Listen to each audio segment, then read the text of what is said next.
How you doing? I'm Corey, third generation Mason certified chimney sweep.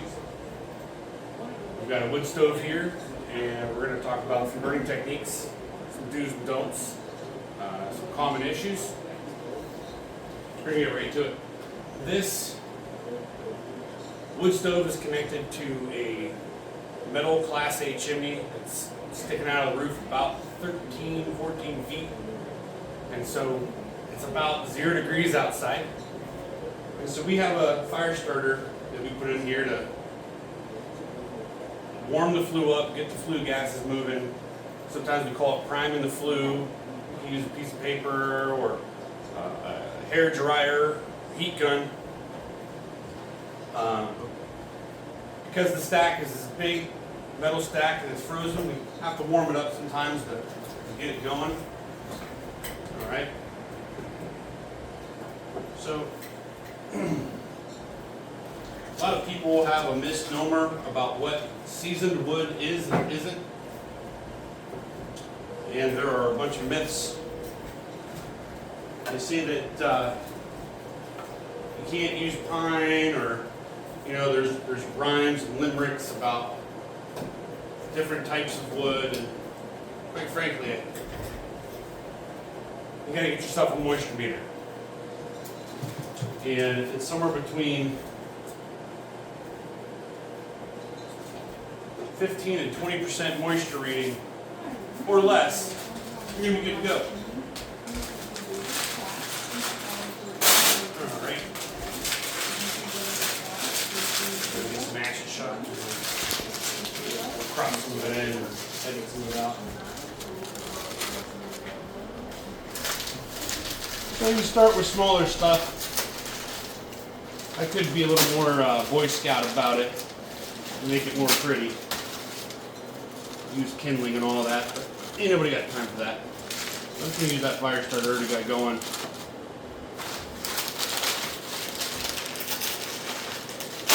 When you start with the stove, regardless of what type of stove, this is something that is consistent with every wood stove you're gonna use. Is you start with, this is a cold start, you start with everything open. The door open, the damper open, the air intake open. Check it on this one, it's over here. Yep, air intake's open. This is a newer EPA stove. This is a newer EPA stove, and a Blaze King unit. So it does have a catalyst, and whether you have a catalyst or not, the way you get a fire going doesn't matter. A lot of people say, "Oh, those new stoves, I don't want a catalyst." Well, when you know how to have proper burning technique, that argument goes out the window. Catalysts are amazing for taking your stove and giving you longer burn times, giving you a cleaner burn, less creosote and flue.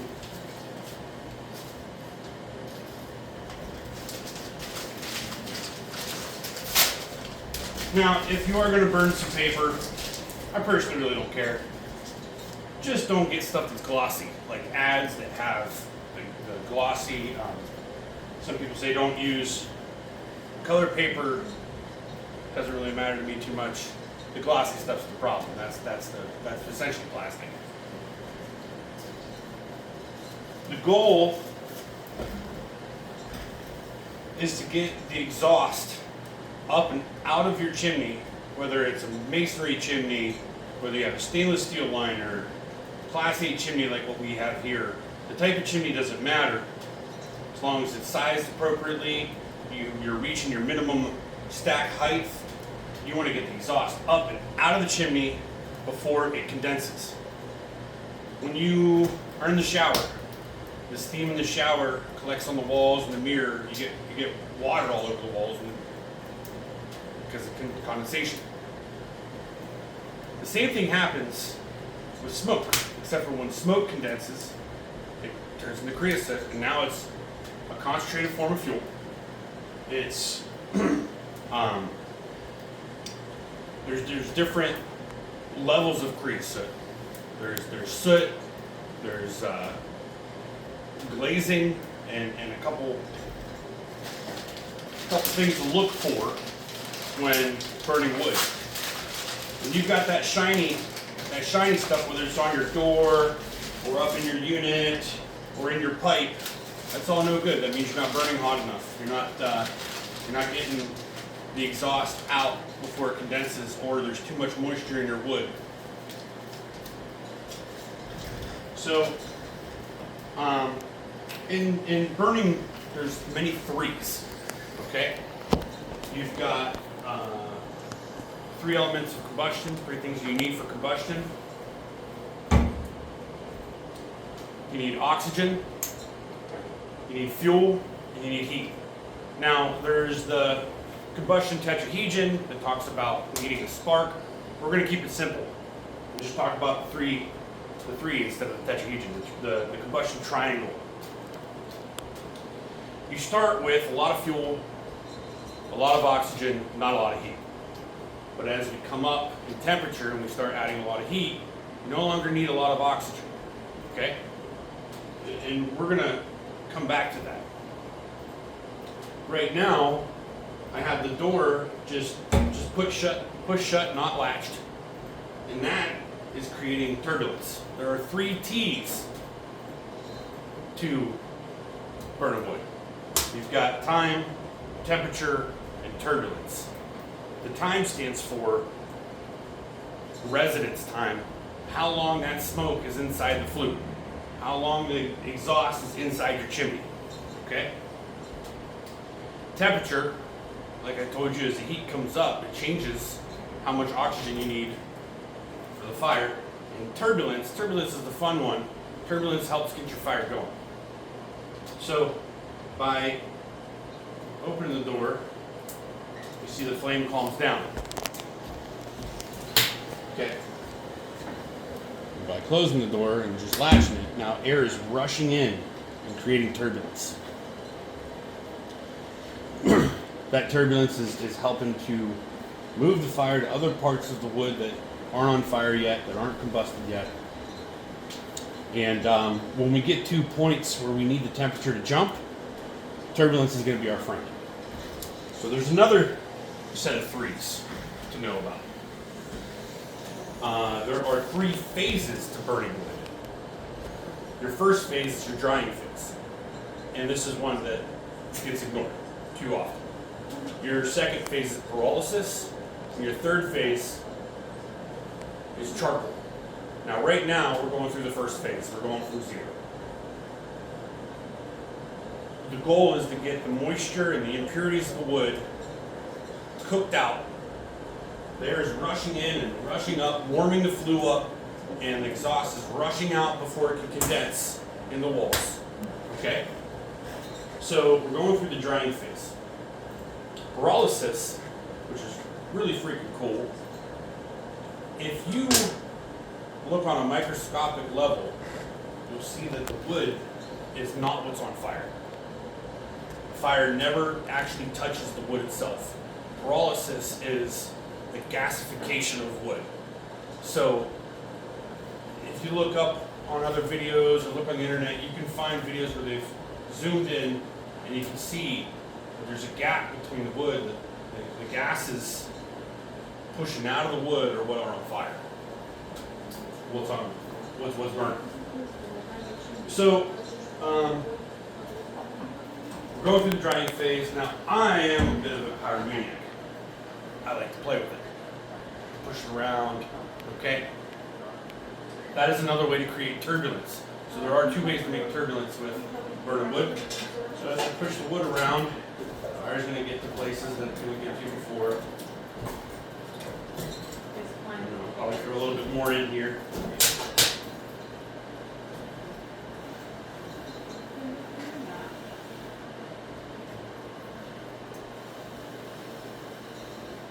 So we have a good track. You can see that it's moving around, it's going where I need it to go.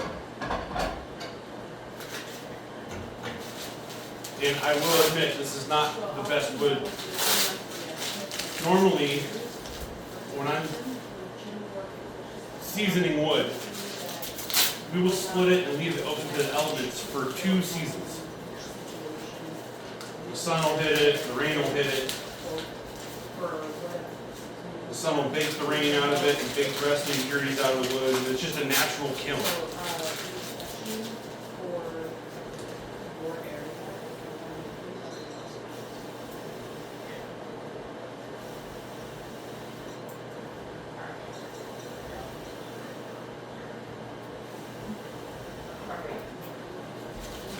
So I'll move a little bit, crack a little bit, draft again.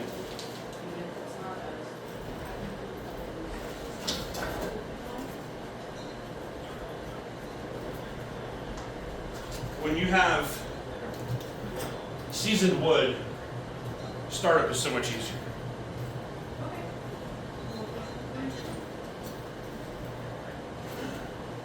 I would already be on to the next phase of burning if this was better seasoned. Now, to be honest with you, we've done some tests over the years. We've got a wood burning furnace, and one year we took green pine and we burned a whole year of green pine. Just to see if it can be done, if our process that we've learned about burning wood holds true. The only real difference, if you follow the process and you have a proper burning technique, is it just takes forever to get the fire started. But this tip here that I'm going to talk to you about, this first tip is the most important tip I ever give. And is that you do not want to shut this door, whether there's glass or not. You do not want to shut this door until your wood is charred. If you add wood, don't shut that door until that next batch of wood is charred. Now it doesn't have to be all the way down to charcoal. You don't have to go that far with it. But as long as it's decently charred before you shut the door, that's going to set you up for success. People say you can't burn pine. Yes, you can. There's some areas of this country, that's all they have. And they burn, and as long as you have a proper burning technique, you're good. Now, you're not going to get as long of a burn time with the softwood. You'll get actually higher temperatures on the front end, but not as long as the burn time. The more dense the wood, the longer burn times that you can have. But the difference when you're actually burning is minimal from one hardwood to another. The difference between burning softwood and hardwood, yeah, there's a significant difference. You can notice that. But when it gets down to charcoal, it's the same. So,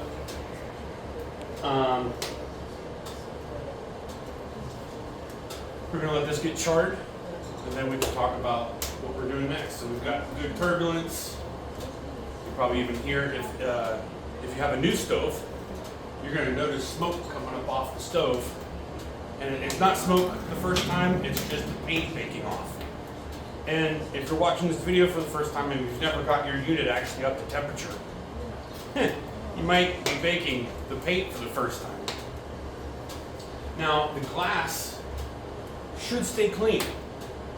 If you've got a unit that, let's put it this way, the EPA has, I believe it's 4 phases that we've gone through since the early 70s, 80s to today. And so those first stoves, those old 1970s and early 1980 stoves, if you've got one of those, you are heavily due for an upgrade. That's a 40 or 50-year-old stove. It's time to replace that. But those, if they had glass on them, they didn't have the design to help keep the glass clean, even if you burn with proper technique. The air intakes on these stoves, so you can see it real easy on this stove. The air intake, you can see it here. All right, and so it's washing the air's coming in and washing the glass. So the air's coming in to feed the fire that way. Some stoves don't have a catalyst. Some stoves don't have a damper.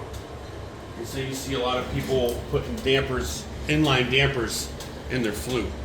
Now, I'm not a fan of those because the stoves weren't designed to have an inline damper. They were designed to burn. They were designed in a lab and tested in a lab to burn a certain way, to have proper clearances, to not have too much creosote in the flue. So when you start getting those inline dampers, you start affecting that. You can hear the unit ticking, growing, expanding.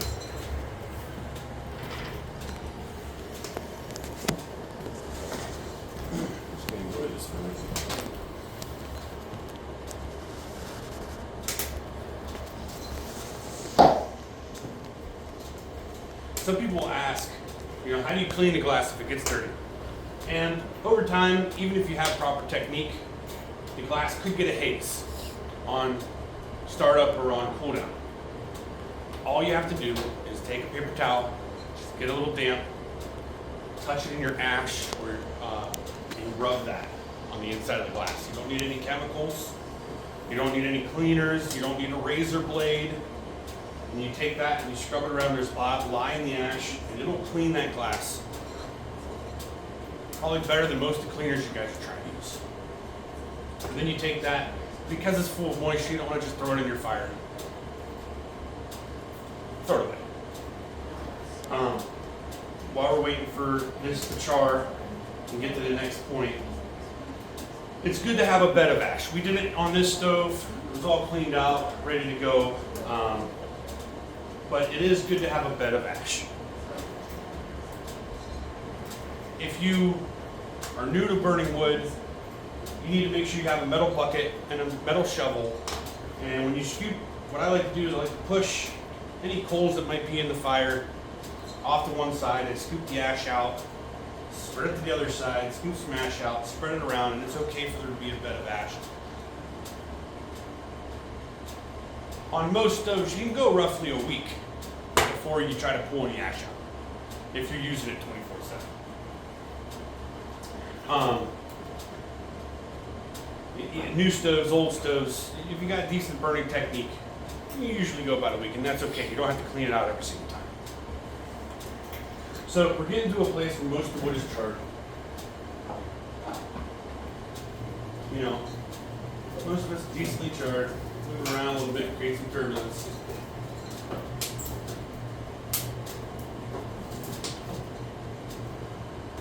And if you're at this point, you see a lot of moisture kicking out the ends of your wood, you probably want to let it go a little longer. But for now, I'm gonna do a little test. Can I close this door?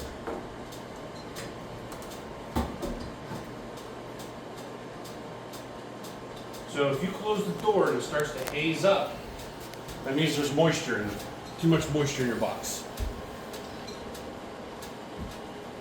Now on these stoves, the Blaze King stoves, up on top, or somewhere in the unit, they'll have a stove thermometer. This is a catalyst thermometer, okay? This up here is a stove thermometer. There's stove thermometers, pipe thermometers. This doesn't belong in the pipe, it belongs in the stove. We're gonna run this off the catalyst. We're in the inactive area, okay? We don't want to close our damper until we're in the active area. So when we close the door, now the heat that's in here can start to spread throughout the unit. You no longer have 70-degree air rushing into the stove, because most people heat their houses to 70 degrees, 68 to 72 degrees. So we no longer have 70-degree air rushing in, kind of keeping the firebox cool, so to speak.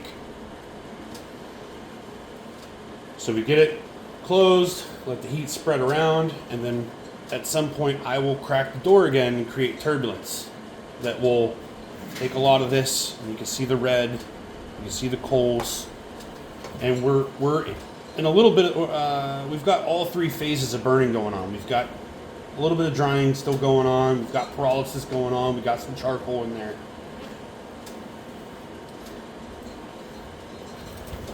So, if you come up here, you'll see where thermometer's starting to grow, starting to move. It was down at that bottom tick, now it's halfway to active. Blaze King specifically took the temperature off their thermometers so that people weren't trying to think about it too hard. Once you get to a certain temperature with the catalyst, the ceramic, it's like a honeycomb. the ceramic will superheat, and the exhaust going through that catalyst, through that honeycomb, so to speak, can burn the fuel at that superheated temperature, so then you have less smoke in your exhaust. Ideal combustion, you end up with carbon dioxide and water as your exhaust. Now, we're not going to get complete combustion or perfect combustion, but we can get pretty close.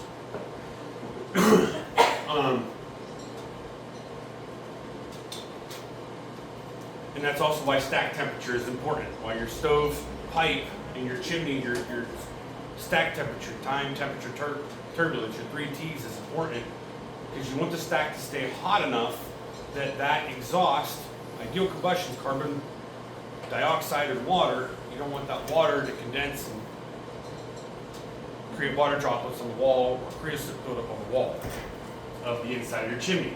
So that's why the inline dampers aren't recommended, because that's going to affect your stack temperature and cause you creosote issues.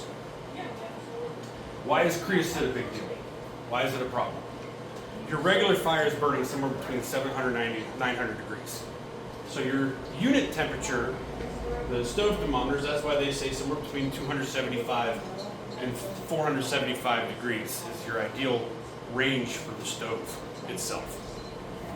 The further away you get from the stove, the cooler the stack is going to get.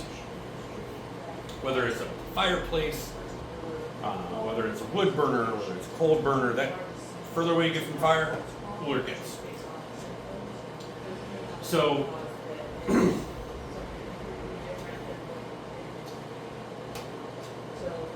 keeping your stack temperature proper is important.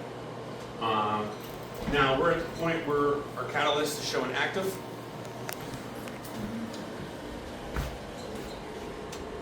Okay, I could technically shut the damper on this unit that has a catalyst.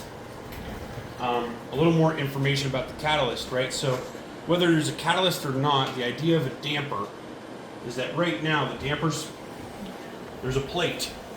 Come on. There's a plate that this is connected to. Now I can push it closed and I can pull it open. And right now the exhaust is going straight to the pipe. When I push this closed, the damper is going to force the exhaust to come through a longer route to get to the pipe. That longer route on this stove has a catalyst. On your stove, if you don't have a catalyst, it's still a longer path to get to the exhaust, but it's designed that way to keep, that way you get the heat off the unit.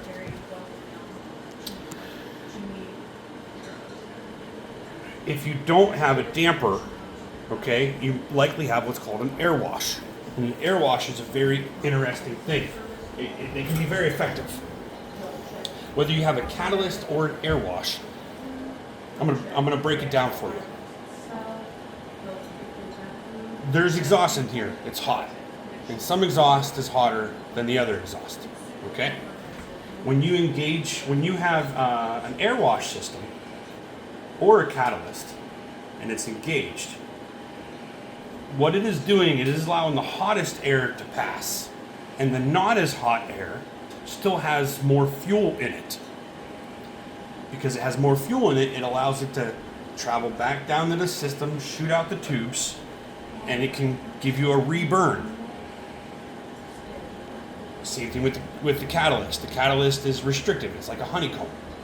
So when the hottest exhaust is going to get through the honeycomb, and the not as hot exhaust, not as hot air, has fuel in it, it's going to reburn. So when we close these systems down, you see the fire dancing in the air. And that is the exhaust inside that has fuel in it still reburning. That's what you want. You want that fuel in the air. You don't want that to go out the flue. You want it to reburn inside of your stove. So for funsies, I'm going to crack this door. See that turbulence? All right, this is how we go and we can ramp the heat up on a unit. We don't want to overfire the unit, but I find often you can get the heat to come up and it'll just sit. And then you have to add turbulence to get it to come up. and then it'll sit again, and then you usually have to do it 2 or 3 times. Now, this is really going. We have smaller wood. I'm not going to add to this just for the purpose of the video, because then I have to wait for that wood to char if I add that. All right, so that's good. All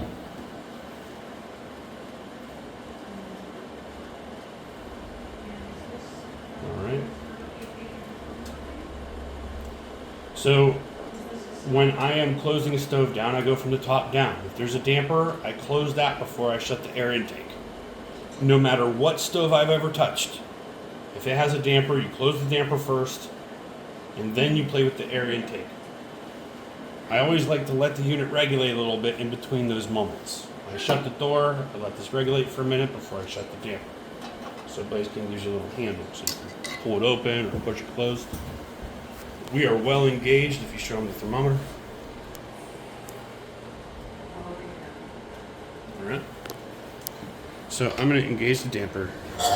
That put the plate back, so now the exhaust is forced through. You can even see the flames licking up in, and that little holes in there. Behind that is our catalyst. It's forcing the exhaust into the catalyst. You can see it. You see it's superheated. The catalyst is red. That's how it's engaged. The thermometer let us know that it's engaged. All right. So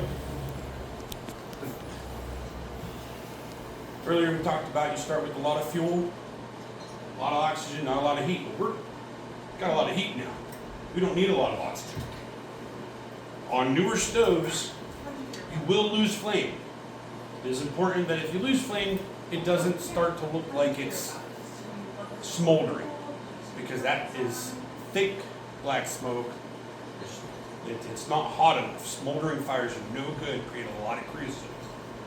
So I'm going to dial my air intake down. Blaze Kings are pretty impressive. They say that they, depending on the stove, they have a number after it that'll say how long of a burn time. Their Princess stove, their freestanding stove, is a 32-hour burn. This is a Boxer. I want to say the Boxer's like 20-hour. It boasts of like a 20-hour burn time. And that 20-hour burn time is if I turn the air intake all the way down. Now, I'm not a fan of burning in that fashion often. Okay? So if I dial it down on a Blaze King, I'll probably go about halfway. But you can go all the way down. So let's, for funsies, go all the way down. You're going to notice we're going to lose flame. That's a good thing, okay? For the guys that say the catalysts are no good, here's where I'm going to show you wrong. When you lose flame, you go from burning wood to baking the wood. And you get a longer burn time and more BTUs. Flame consumes your fuel. It looks pretty, it looks nice, but it is consuming the fuel faster than if you bake the wood. So we're at a temperature when we're baking the wood, we're getting longer burn times, we're getting more BTUs per hour. That is something that you can do. You can control the airflow much better.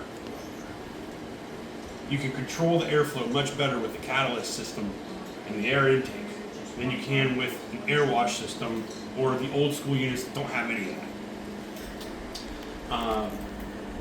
There's only a couple other things to talk about at this time, right? So we've pretty much lost flame. If you get the camera in there, you can see some of the flames dancing out down in the back, just floating in the air, not touching any fire or not touching any wood. Just, and sometimes you'll get a random. And actually, for fun, let's do that. So I'm going to open the air intake a little bit, about halfway. And you can see the flames coming back. Now that we have more oxygen, we have more flame.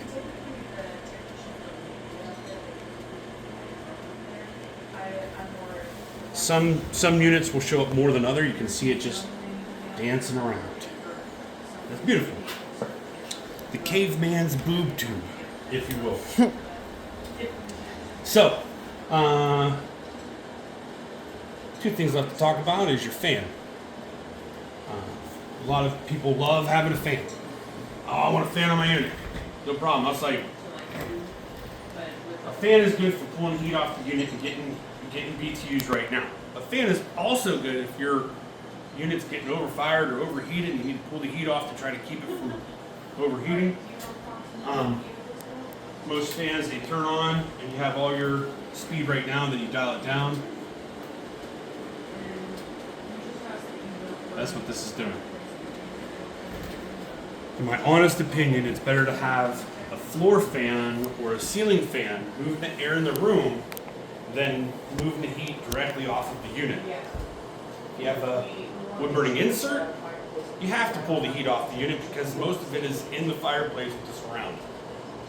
So a fan is really necessary to pull heat off of an insert. Freestanding stove. If you're cold and you need heat right now, the fan's great. But as you pull heat off the unit, and here's why the magic heats aren't a great idea. Having a fan right on your stove is not a good idea. If you pull the heat off the unit too fast, you're cooling the unit down, you're cooling down your stack temperature, you're not going to get as long of a burn time or as much BTUs off the unit. You'll get more BTUs off of it right now, but not over the long run. Moving the air around in the room is less drastic. You will end up having longer burn times and more BTUs overall. But I get it, you're cold, you want heat right now, fan's the way to do that for sure. Or get closer to the unit. So some stoves, people won't even sell with the blower because you don't need it. Because they do a good job of moving the air around. Usually they have like a jacket that creates a Venturi effect where air naturally comes up and around that jacket. All these stoves, almost all these stoves, is essentially a metal box and a metal box where a fan is down at the bottom, it sucks air through the bottom and shoots it out the top. A couple things to look out for. If there are cracks in the stove, it cannot be repaired.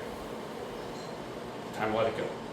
If a unit's been through a chimney fire, there's a chance that there's micro fractures, what we call fault lines in the steel, that you can't see unless you x-ray it. So if you've been through a chimney fire with your stove, get a new stove. I could go into more detail about that, but I'm not going to right now. If you enjoy burning, when you leave the house, you come back, look up. Look up your chimney, see if there's a bunch of grease that build up on your cap. If you don't have a cap, get a cap. And I'll show you a couple caps here. Here's your standard flue tile cap with a 12 by 12. Hopefully you're not venting into a 12 by 12 with a wood stove. You want to keep your vent sized appropriately for your unit. This would be a round cap, 3/4 inch mesh. Anything smaller than that, only California has a smaller requirement. I recommend if you're anywhere else, stick with the 3/4 diamond. Chicken wire that's got it tight is no good. If your cap doesn't have mesh and it's just wide open, you're inviting critters to come live in your flue and create a blockage. You have to have a minimum amount of height for exhaust to be let out. So if you have a big fancy cap or one of those Home Depot or Lowe's galvanized black caps and pull it over the flue, you see the flue up in here and you only got this much gap, you're creating yourself an issue where it can't exhaust properly. You need a minimum amount of height, screen height, okay? This is designed as 8 inches height on purpose, as this is. Don't get in the way of that. Here's what happens when you're in a chimney fire. Stainless, flue tile.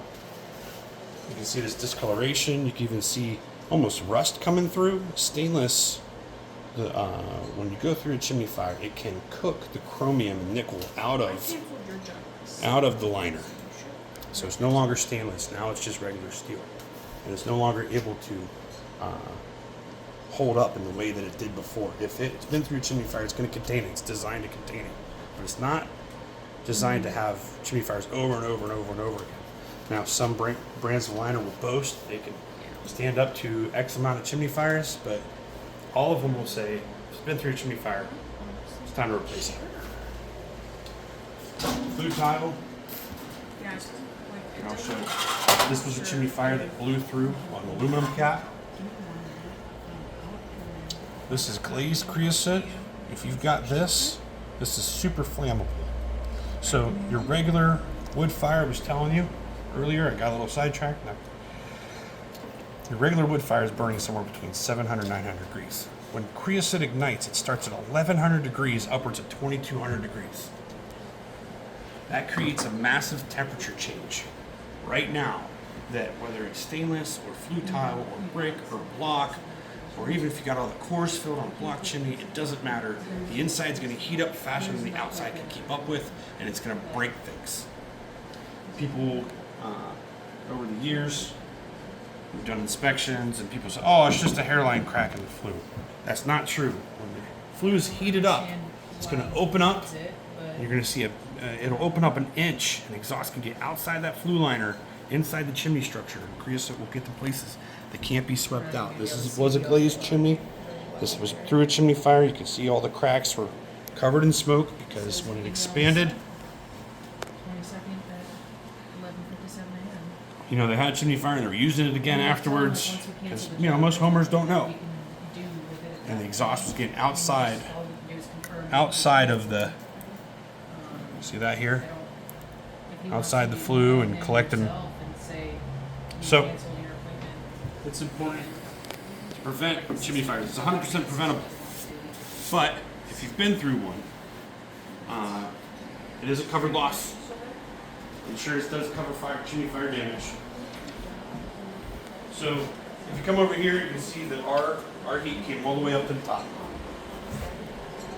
I didn't have to add any fuel. Didn't have to add any more wood.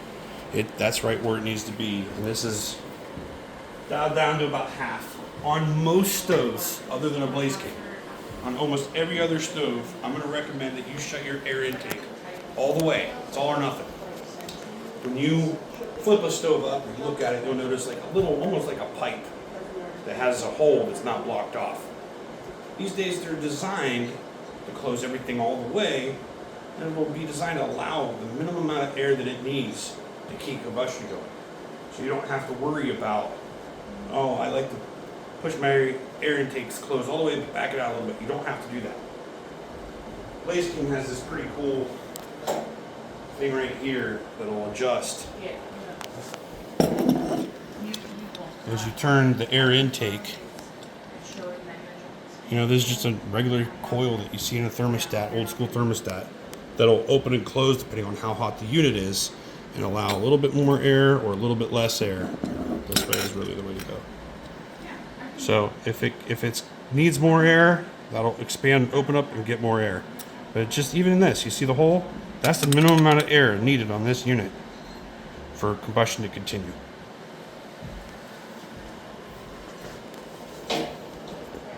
So that wraps up the majority of it. You've got 3 T's, you've got 3 phases, you've got 3 elements that you need for combustion, and don't shut your door until the wood's struck. Safe burn.